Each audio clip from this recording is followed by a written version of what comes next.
Muy buenas tardes otra vez y bienvenidos a la tarde en directo.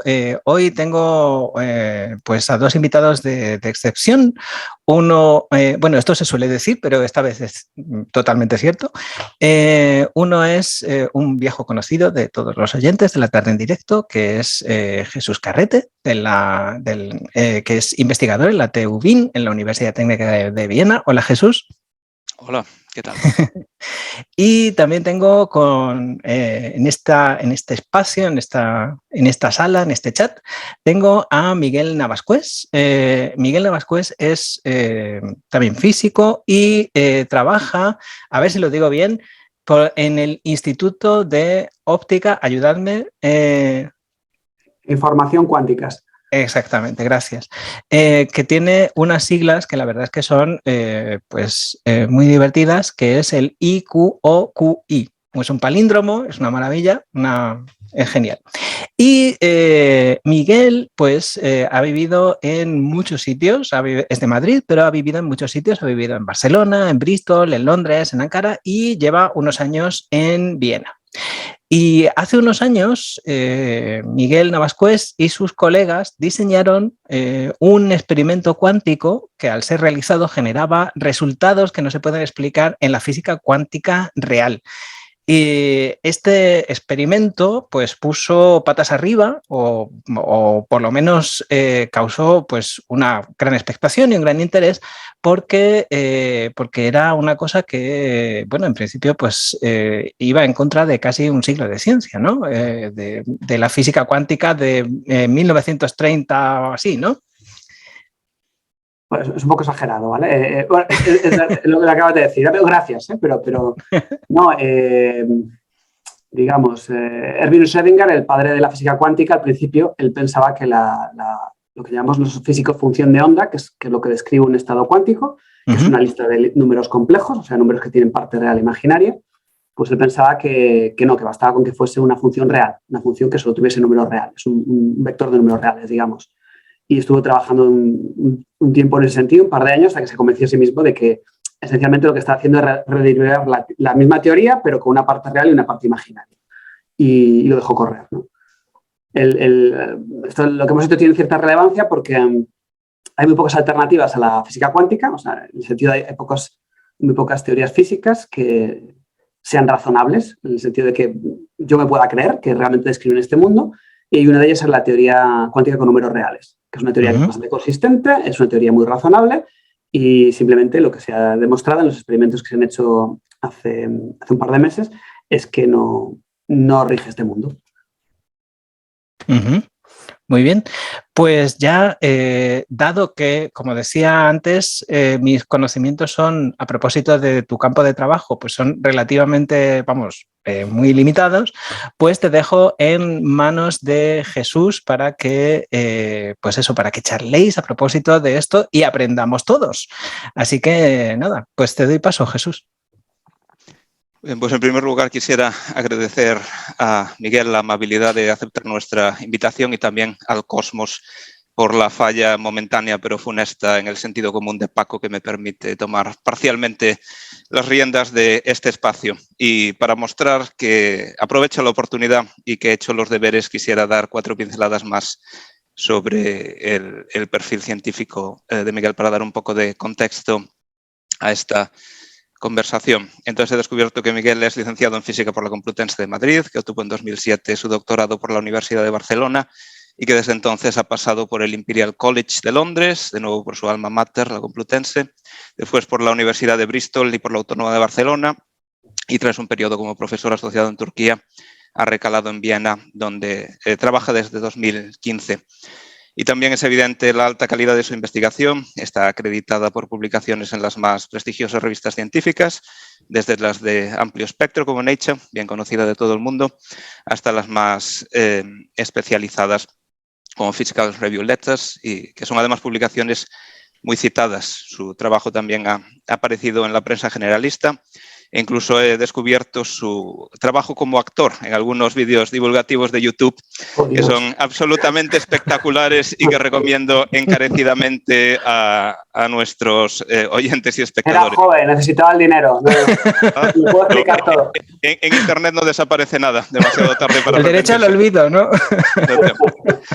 Entonces, bueno, pasando a cosas más serias, hay que decir que una parte importante de su investigación se concentra en los aspectos fundamentales de la formulación de la mecánica cuántica, como nos ha dicho, y por lo tanto ataca cuestiones de enorme calado sobre la naturaleza de la materia, del tiempo, la información, la causalidad, y todos ellos son temas que estimulan mucho la imaginación y el interés popular.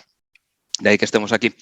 Por desgracia, las presentaciones de baja divulgación de la física cuántica a menudo se centran un poco de manera sensacionalista en aspectos aparentemente paradójicos y buscan específicamente mostrarla como algo incomprensible, o bien se quedan en metáforas un poco cuestionables que generan más calor que luz.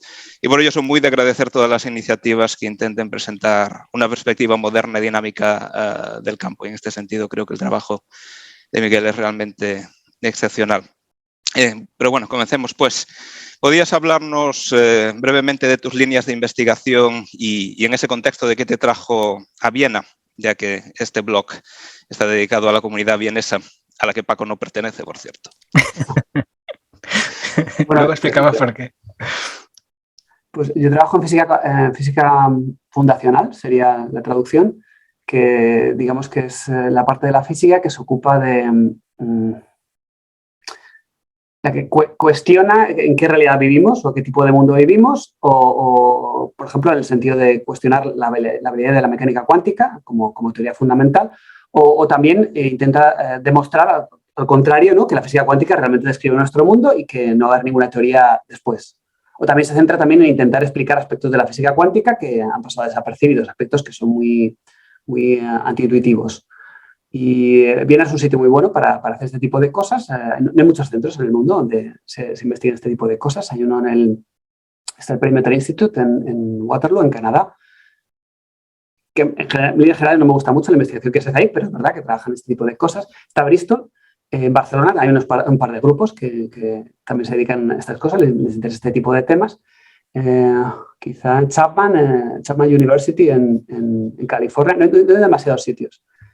Entonces esto me atrajo, ¿no? Cuando vi que había una posición, ¿no? Pues evidentemente la pedí. En aquel momento yo vivía en Turquía, que bueno, fue una experiencia interesante, pero rápidamente me di cuenta de que no quería seguir viviendo allí y por lo tanto me agarré al primer trabajo que salió. Y aquí estoy. Quizá más bien la pregunta sería qué me retiene, ¿no? En Viena. más que cómo acabé en Viena, ¿no? Me retiene mi novia, que es de aquí, vaya. Como probablemente el buen tiempo de vuestro caso, ¿no? Sí, bueno, como dice Jesús, probablemente pues el buen tiempo no es una razón. Bueno, hombre, ahora empieza la buena época, ahora estamos bien. Y después de esta pequeña introducción, pues podemos centrarnos directamente en ese aspecto que mencionaba Paco al principio, que es un punto en el que tu investigación ha tenido particular impacto. Entonces, el año pasado efectivamente publicaste un artículo en Nature en el que tratáis la cuestión de si nuestra realidad es compatible con una teoría cuántica basada exclusivamente en números reales y es un artículo que debo decir que es muy interesante y legible, también se lo recomendaría a nuestros lectores y que está estructurado en buena medida como un diálogo o como una discusión entre un hipotético defensor de la teoría cuántica estándar, la que admite números complejos, que se llama Conan, empezando por C, y una defensora de esta teoría real a la que le habéis puesto Regina, ¿no? Y la cuestión a dirimir es si existe un experimento que pueda disprobar o falsar la propuesta de Regina. En el artículo, a través de ese intercambio que es casi socrático, explicáis por qué varios tipos de experimentos no funcionarían y después formuláis otra categoría de experimentos que sí servirían para ello.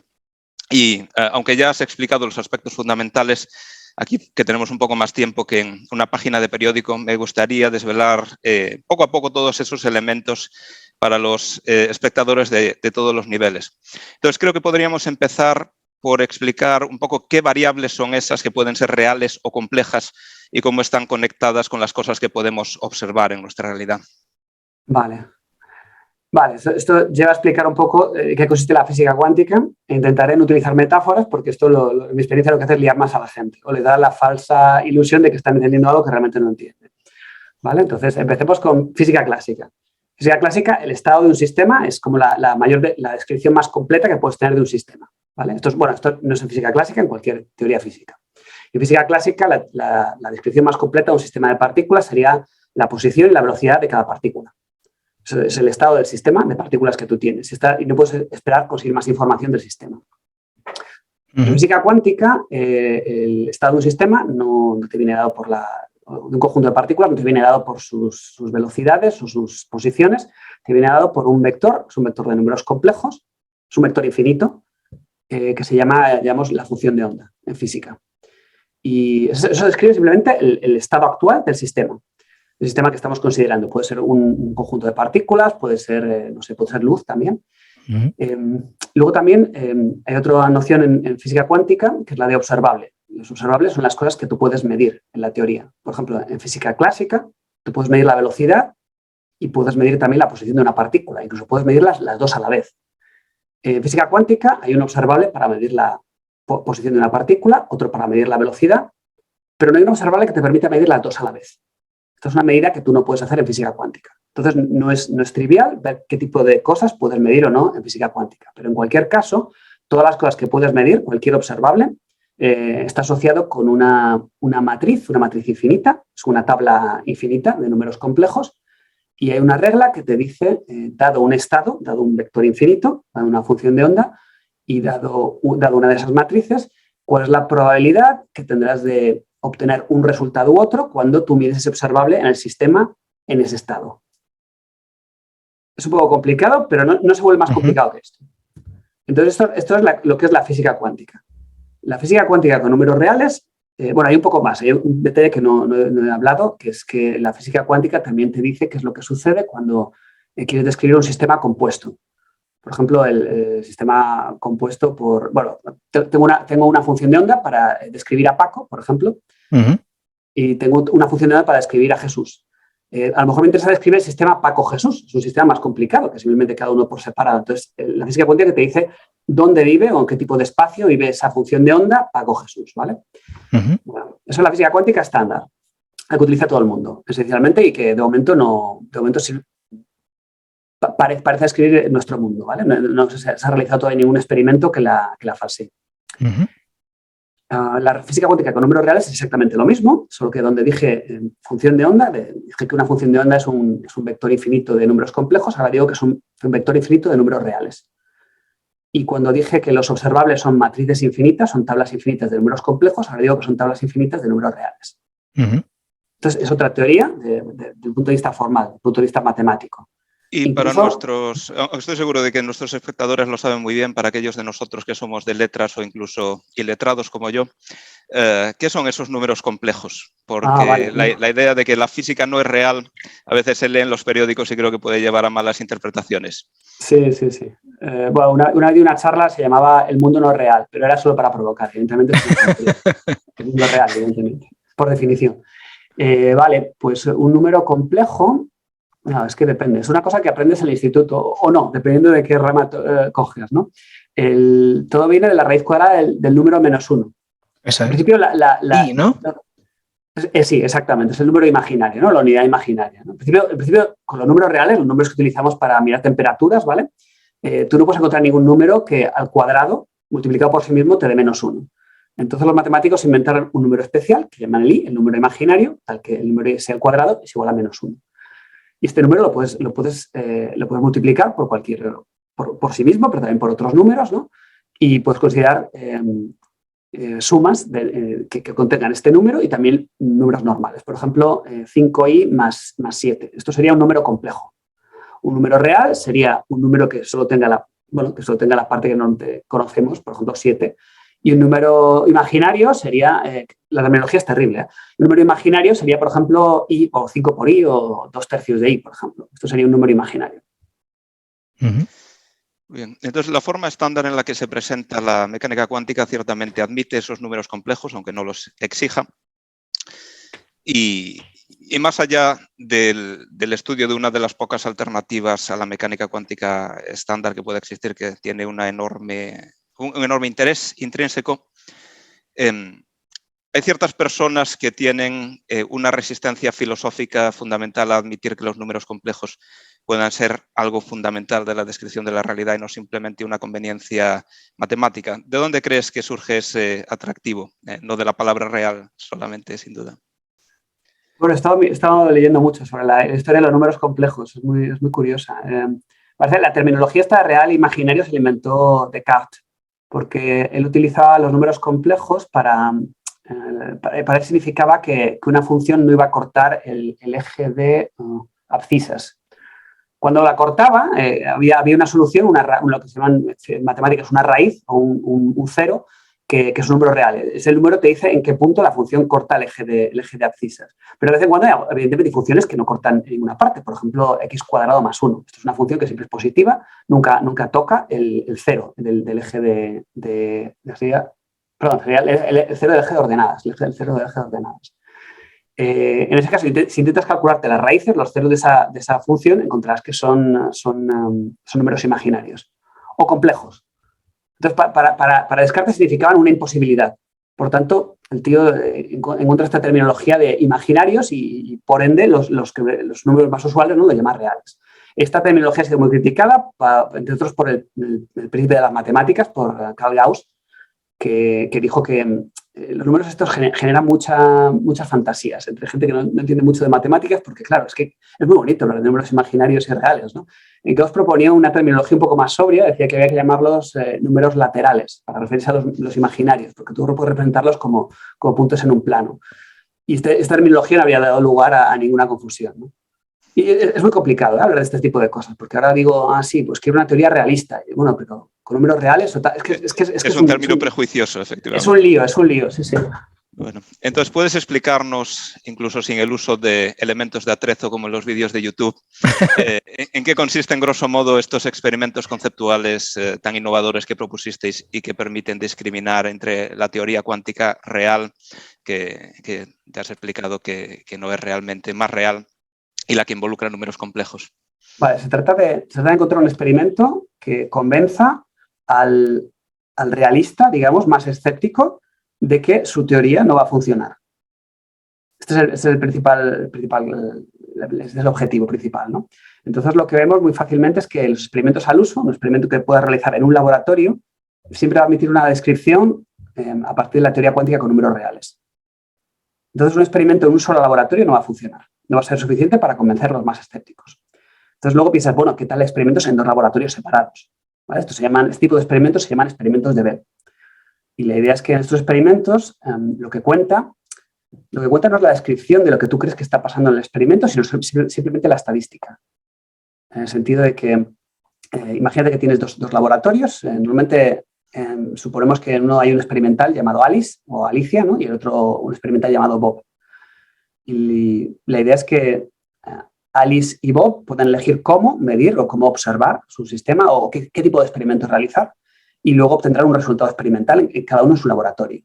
Y lo que sucede es que si repites estos experimentos muchas veces, encontrarás que a veces hay correlaciones entre los resultados que obtiene Alice y los resultados que obtiene Bob. Una correlación quiere decir que si conoces el resultado de Alice, sabes algo más sobre el resultado de Bob. A lo mejor no lo puedes predecir con certeza, pero te da cierta certeza, te da cierto conocimiento y viceversa, ¿no? Vale, pues la idea es simplemente intentar hacer una demostración sobre qué teoría está rigiendo ese tipo de experimentos, pero basada en la estadística, simplemente en las correlaciones que están desarrollando.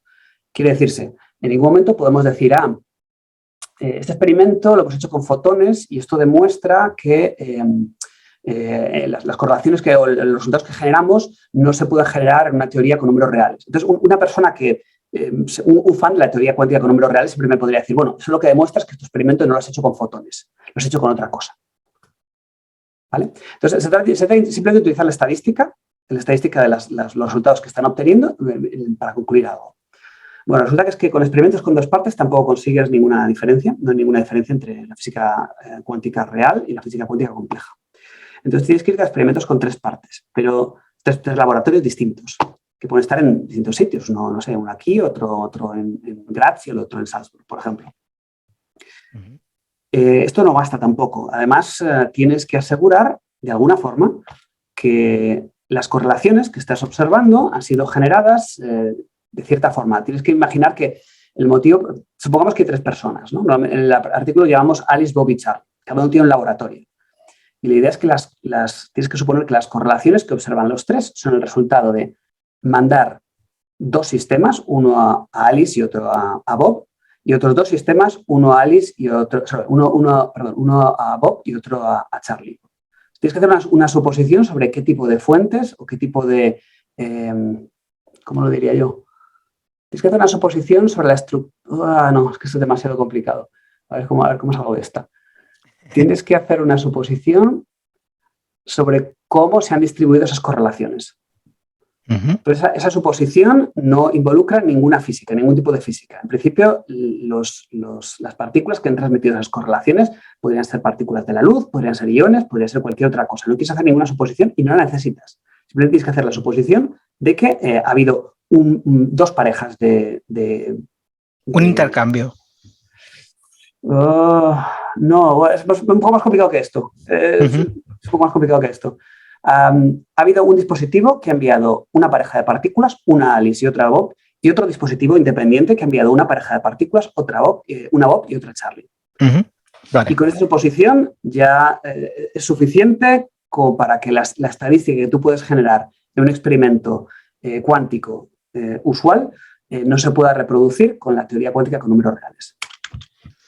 Bien. Desde una perspectiva histórica, y aprovechando que has mencionado a Bell, es inevitable conectar esta secuencia de descubrimientos con una controversia que empezó en los años 40 con Einstein, Podolsky y Rosen, y que llevó después en los años 70 al desarrollo del teorema de Bell y las desigualdades de Bell. Y la conexión es quizás que también ahí se trataba de permitir la falsación de modelos que eran más cómodos desde un punto de vista un poco apegado o incluso amarrado a los modelos mecanoclásicos. ¿Podrías dar algunos detalles sobre las similitudes y las diferencias entre las 2 situaciones? Sí. El problema de Einstein es que nunca se acabó creyendo en la física cuántica. Él creía que la teoría que regía este mundo era una teoría clásica, una teoría en la que para describir totalmente un sistema basta con la velocidad y la posición del conjunto de partículas, digamos, con el que estás manejando. Y lo que sucedía es que los experimentos que estaban haciendo en física cuántica en aquella época, él pensaba o los interpretaba como experimentos con partículas que no se habían detectado todavía. De alguna forma había una serie de correlaciones, los experimentos demostraban una estadística que no se podía predecir con la física clásica al uso, pero él pensaba que simplemente había que complicar un poco los modelos para poder reproducir todos los experimentos que se estaban realizando en aquella época. Esto era una teoría que tenía Einstein y podría haber sido verdad. Lo que pasa es que no lo es. Pasó mucho tiempo hasta que alguien encontró una forma de hacer testeable, o sea, de hacer, ¿cómo se dice en español? ¿Testeable? ¿Testeable? ¿Probar? Yo diría falsable en este caso, ¿no? Falsable, hacer falsable la idea de Einstein. Claro, porque para demostrar que Einstein se equivocaba tienes que encontrar un experimento que produzca unos resultados que no se pueden reproducir no por la teoría clásica que se tenía en ese momento, sino por cualquier teoría clásica que se pueda desarrollar en el futuro. Es una cosa bastante fuerte y a priori uno piensa, es imposible. ¿Cómo vas a hacer esto? No se puede hacer esto. Entonces, de hecho, la gente había encontrado algunos modelos clásicos para explicar algunos de los experimentos que se estaban llevando a cabo en aquella época. El genio de Bell fue darse cuenta de que con experimentos en un solo laboratorio no iba a ir a ninguna parte. Todo se podía explicar con una teoría clásica. Una teoría clásica muy complicada, muy intuitiva, pero siempre podías encontrar una teoría clásica suficientemente complicada y intuitiva para describir todos los experimentos que se pueden realizar en un laboratorio. Bell se dio cuenta de que si hace experimentos en 2 laboratorios separados, entonces puedes jugar con las correlaciones entre Alice y Bob. Y bueno, esto le permitió diseñar un experimento, bueno, no solo a él, sino a gente también que vino después, diseñar un experimento que en principio se puede hacer sucede conforme a las reglas de la física cuántica, que generaría unas correlaciones que no se pueden reproducir en ninguna teoría clásica, ni las que se tenían entonces, ni las que tenemos ahora, ni las que se tendrán en el futuro. Y estos experimentos se realizaron en el 2015. En 2015 se hicieron como 3 experimentos en 3 sitios del mundo. Creo que el primero fue en Delft, en Holanda. fueron experimentos en los que tienes dos laboratorios, generas unas correlaciones que no se pueden reproducir con física clásica y concluyes que la física clásica es mentira. Entonces, esto se hizo en Delft, luego se hizo en Viena y luego en Boulder, en Colorado. Y los tres concluyen que efectivamente vivimos en un mundo que no es clásico, mal que le pese a Einstein. Estos experimentos evidentemente no demuestran que la física cuántica sea verdad. Estos experimentos simplemente demuestran que la física clásica no es verdad. Cualquier cosa que venga más allá de la física cuántica, si es que viene algo, no va a ser una teoría clásica, será otra cosa probablemente más complicada. Entonces, como bien has contado, en el caso del experimento que al final puso a prueba las predicciones del teorema de Bell, pasaron unos 40 años entre la elaboración del teorema y el experimento, pero en vuestro caso tuvisteis más suerte. Vuestro trabajo recabó rápidamente la atención de las personas adecuadas con la tecnología adecuada para poner esto a prueba, y ya ha habido no uno, sino creo que 3 grupos que han de hecho realizado un experimento, en este caso no conceptual, sino real. ¿Nos podrías contar algo sobre esos 3 experimentos? Sí. Sí, el primer experimento tuvo lugar unos 3 meses después de que hiciésemos público el artículo. No estaba publicado, pero la gente ya lo conocía. Venía de Shanghai, del grupo de Yang Weipan, y era un experimento que se hizo con qubits superconductores. Eso es realmente una plataforma que se tiene para computación cuántica.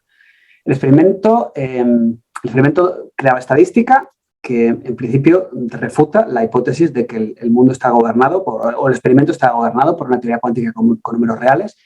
Y el único problema de este experimento era que, si te fijas, antes dije que el experimento requiere que haya tres laboratorios separados, y en este caso los 3 laboratorios están en el mismo chip. Los 3 laboratorios son distintas partes de un chip superconductor que debe tener un micrómetro de longitud. Entonces, es un poco extraño, un poco cutre, ¿no? Esperar, ¿no? Que nos creamos que estos bichos no se están comunicando entre sí. Entonces, bueno, era un principio, ¿vale? Lo hicieron muy rápido también. No me extraña, yo creo que ya tenía el dispositivo ya montado, ¿no? Y vieron nuestro paper, nuestro artículo y dijeron, esta es la nuestra, ¿no? Acabamos a perder a todos nuestros espectadores de Shanghai ahora mismo. Sí. ¿Qué hay de los otros 2? No estoy muy contento con este experimento. Luego, y hubo otro que ya lo hicimos nosotros, ¿no? Con el que tampoco estoy completamente contento. Este también es con un grupo en China, pero está en Shenzhen. Que Shenzhen, bueno, es una ciudad que está cerca de Hong Kong. Sí, he estado allí bastante. Sí, vale. Pues sí, tiene mucho dinero y en concreto tenía mucho dinero como para montar el experimento que proponíamos, ¿no? Y esto hicieron el experimento más o menos el que teníamos nosotros pensado, que es un experimento que se hace con fotones, con las partículas que componen la luz. Esto funciona mucho mejor porque te permite separar las fuentes. En este caso te permite tener los laboratorios o los sistemas a una cierta distancia. No mucha distancia, ¿eh? El experimento que lo hice, en este caso la distancia era unos pocos centímetros, ¿no? Pero por lo menos era una distancia que tú puedes apreciar con el ojo desnudo, que ya es algo. Tenía otro problema, el experimento que hicieron, que fue que el problema de los fotones es que tienden a absorberse. El medio tiende a absorberlos y desaparecen. Entonces, para crearte el resultado del experimento que hace este segundo grupo, tienes que suponer que los detectores funcionan de una cierta forma. Que tienes que meter en el modelo la posibilidad de que el fotón sea absorbido por el medio. Y si no, pues no puedes concluir realmente nada del experimento, ¿vale? Y el tercer experimento también es un experimento de óptica, es un experimento también con fotones. También lo hizo el grupo de Yang Weipan. Yang Weipan es un tipo que tiene por lo menos 2 institutos. Y juega con unos presupuestos, creo que tiene un satélite, es una locura. O sea, yo creo cualquier cosa que se le ocurra, él lo puede hacer, él tiene dinero para hacerlo. Entonces también hizo un experimento de este tipo, en todos estos experimentos se generan correlaciones que en principio demuestran que, no tiene una explicación con la teoría cuántica con números reales, pero el único problema es que tienes que asumir unas cuantas cosas más de las que nosotros escribimos en nuestro artículo. Y en este otro también tienes que hacer una suposición acerca de cómo funcionan los detectores de los fotones. Es una suposición muy general, o sea, es una suposición que es independiente de la teoría, digamos, no te requiere introducir ninguna... Bueno, es fácil de explicar. Quizá no en un podcast, ¿vale? Pero con un par de dibujos se puede explicar, ¿no? Lo bueno de estos 3 experimentos es que si después de escuchar, de haber oído o de estudiar los artículos en los que aparecen estos experimentos, todavía sigues creyendo que el mundo está gobernado por una teoría cuántica con números reales, es un poco raro, porque si es una teoría que se está adaptando a cada experimento que haces para engañarte. O sea, diríase que el problema que tiene el experimento 1, el experimento con qubits superconductores, no tiene nada que ver con los problemas que tienen los experimentos con óptica, ¿no? Entonces, sería un poco paranoicos. No, que puede ser, ¿eh? A lo mejor al final no sé. tendría que ser una teoría no falsable, una teoría que acomode literalmente cualquier argumento en contra, ¿no? Sí, bueno, en principio, si hiciese el experimento como nosotros decimos, no habría ningún problema. El problema fue que el grupo que teníamos, el grupo con el que colaboramos nosotros, no tenía suficientes fondos para comprar suficientes detectores. Y esto hizo que tuviese que hacer una hipótesis adicional sobre cómo funcionan los detectores. Y el grupo de Yang Wei-Pan, no sé por qué, en lugar de utilizar la teoría que desarrollamos para este segundo experimento, decidió coger la teoría que desarrollamos en el artículo original en Nature. Y esto no funciona bien o no casaba muy bien con el dispositivo que tenían en Shanghai. Entonces, por decirlo muy sucintamente, la ventaja de tener 3 experimentos distintos es que, aunque a cada uno se le pudieran hipotéticamente poner objeciones desde un punto de vista fundamentalista, el tener los 3 con distintos tipos de base conceptual hasta cierto punto te proporciona muy buena seguridad, ¿no? Entonces podemos decir que la teoría basada en números reales está descartada de manera bastante definitiva. Sí, creo que hay planes para hacer experimentos realmente sin fisuras. Yo creo que tardarán un par de años quizás porque son un poco complicados, pero no son demasiado complicados. Yo creo que en 2 años ya estarán. Pero sí, yo creo que me sorprendería mucho que estos nuevos experimentos no... Pero cuando dices que son complicados desde el punto de vista tecnológico. Sí, porque es el problema de trabajar con fotones. Como digo, tienes que evitar que el medio los absorba. Esto es complicado. Y luego, si lo quieres hacer con iones, con iones o con qubits superconductores, tienes que separarlos, porque si no, no son creíbles. Entonces, estos son un poco difícil. Pero se ha hecho cosas más difíciles ya. Aprovechando que mencionas los qubits y sin ánimo de abusar de tu tiempo, pues me gustaría aprovechar la oportunidad que tenemos aquí. Sabemos que has trabajado mucho en computación cuántica, incluyendo la algorítmica, y sería una oportunidad fabulosa para explicarle un poco a nuestros espectadores qué es un qubit, cómo funciona la información en el mundo cuántico y qué ventajas nos puede aportar con respecto a los bits habituales. Bueno, primero decir que yo no soy un experto en computación cuántica, soy un experto en información cuántica, que no es lo mismo. Pero los expertos en información cuántica vamos a dar las mismas conferencias que los expertos en computación cuántica, con lo cual conozco algo del tema. Pues un qubit es como el equivalente cuántico a un bit. Un bit, vamos a pensar en estados, ¿no? Lo que hablé antes, ¿no? Un bit solo puede tener 2 estados, o 0 o 1. Son los estados de un bit clásico. Un bit cuántico pues tiene lo que yo dije antes, tiene una función de onda, tiene un vector que tiene 2 números complejos. Entonces, una posibilidad es que ese vector sea el 1,0. El 1,0 representa el vector, representa el estado clásico 0. Y también otra posibilidad que sea ese vector el vector 0,1. Y se representa el estado clásico 1. Pero también puedes tener el vector 1 raíz de 2 partido por, y 1 raíz de 2. Y este vector representa un estado que no es clásico, es un estado que es un estado cuántico, puramente cuántico. Jugando, esto se llama superposición, ¿verdad? Tampoco lo mismo. El hecho de que puedes utilizar estados que no son clásicos te permite realizar computaciones que tardarían mucho si te intentas realizar con un ordenador convencional, como el que estamos utilizando ahora mismo para grabar esta conversación.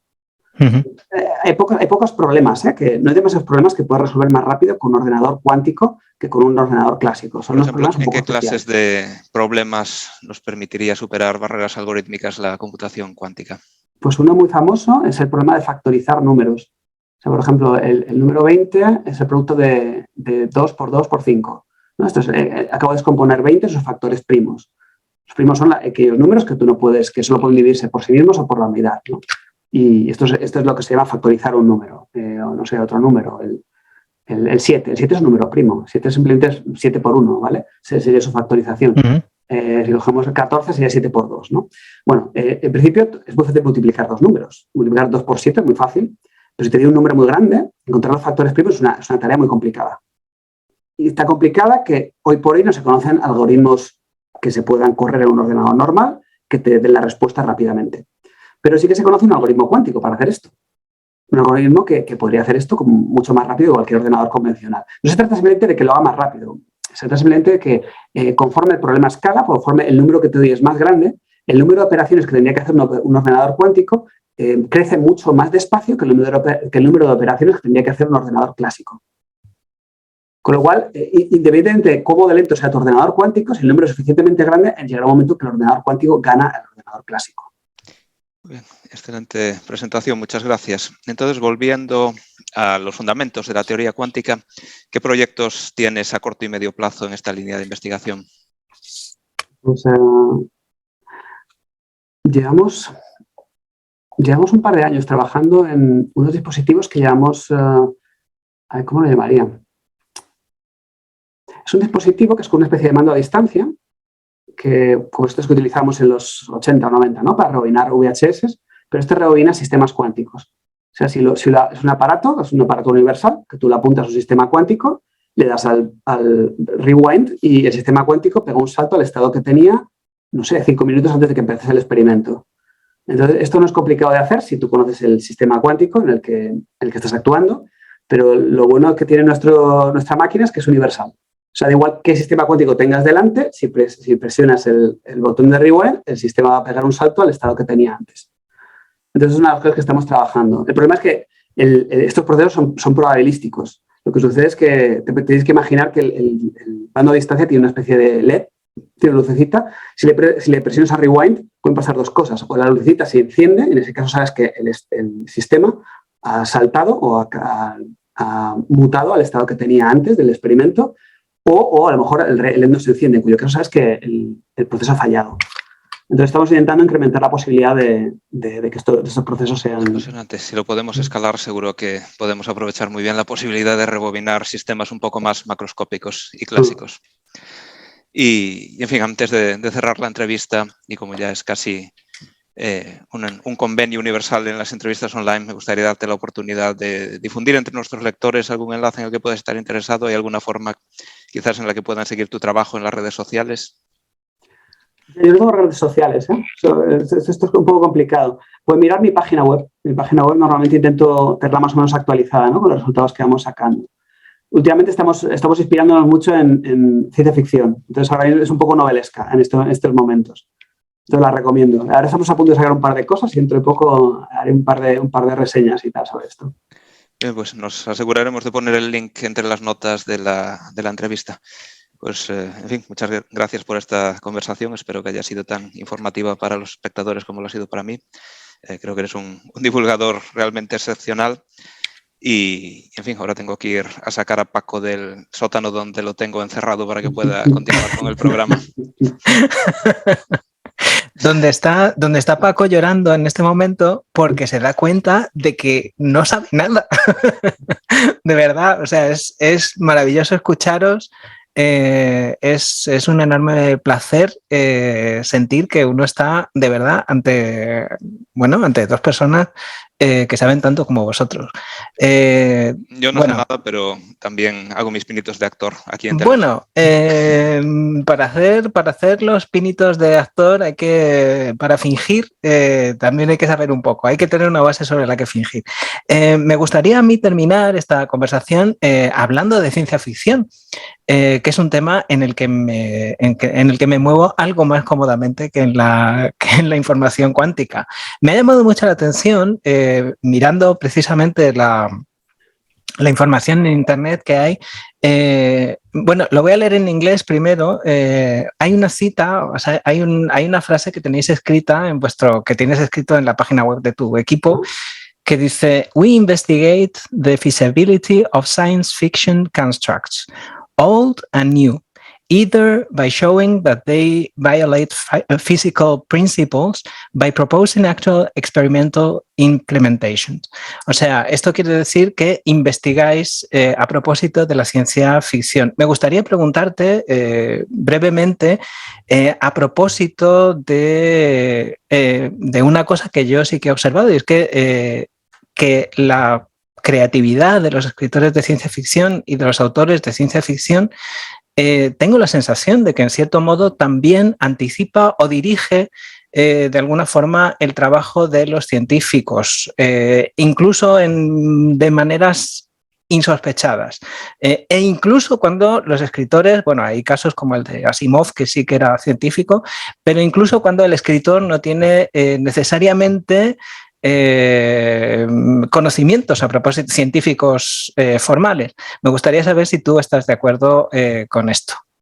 No, bueno, una cosa que me sorprendió mucho cuando empecé a meterme en el mundo de la investigación, yo esperaba que a todo el mundo, a todos los físicos les gustaría la ciencia ficción, pero somos una minoría, ¿eh? O sea, no es tan común, ¿eh?, que a la gente le guste la ciencia ficción, incluso en una conferencia de física.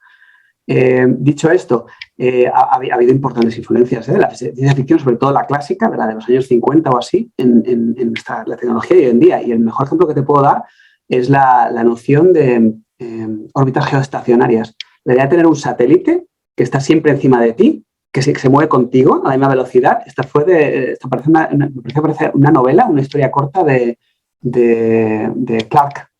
Uh-huh. Sí. El autor de 2001.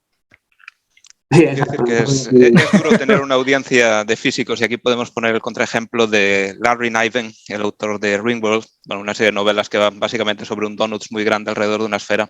Resulta que físicamente esa construcción es inestable. Si la empujas un poquito, se desvía catastróficamente de la órbita. Y poco después de escribirlo, estaba en una conferencia con abundante presencia de alumnos del MIT y le llevaron pancartas. El Ringworld es inestable.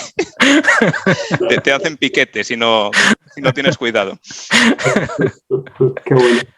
Pues nada, de nuevo daros a los dos las gracias por todas las cosas que hemos aprendido durante este tiempo escuchándoos. De verdad que ha sido un auténtico placer y nada, pues eso. Espero que este placer podamos repetirlo pues en un cierto tiempo y nada, lo dicho, muchas gracias por haber estado aquí. Bueno, gracias por invitarme, ha sido muy interesante.